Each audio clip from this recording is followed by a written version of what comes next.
ആദ്യം OLX തപ്പി നടന്നത് മുതൽ അങ്ങ് എടുത്തു നോക്കിക്കഴിഞ്ഞാൽ ഇപ്പോൾ റഹീം സാഹൊക്കെ ഉണ്ടല്ലോ 10-ലധികം വിവാദങ്ങളാണ് അവർ ഉയർത്തിയത്. ഇപ്പം ഈ സ്ഥലത്തേക്ക് വരുമ്പോൾ തന്നെ തോക്കുധാരികളായിട്ടുള്ള ഇലക്ഷൻ കമ്മീഷൻ ഉദ്യോഗസ്ഥന്മാരും പോലീസുകാരും ഒക്കെ ഞങ്ങളുടെ വാഹനം തടഞ്ഞു. അതുവരെ വിവാദമാക്കിയിട്ട് എല്ലാം പൊളിഞ്ഞു പാളിസാകുന്ന സ്ഥിതിയാണ്. അപ്പോൾ ആ വികസന രാഷ്ട്രീയം അവർ ഉയർത്താത്തത് അവർക്ക് കൃത്യമായിട്ട് ഒരു രാഷ്ട്രീയ മുദ്രാവാക്യവും ഈ തെരഞ്ഞെടുപ്പിൽ മുന്നോട്ട് വയ്ക്കാൻ കഴിയില്ല.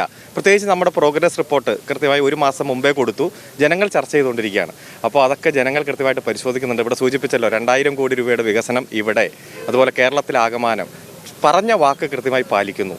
ആ രണ്ടാം പിണറായി സർക്കാരിൻ്റെ 4ാം പ്രോഗ്രസ് റിപ്പോർട്ടിൽ പറഞ്ഞിരിക്കുന്നത് 900-756 കാര്യങ്ങൾ നടത്തി പൂർത്തീകരിച്ചു.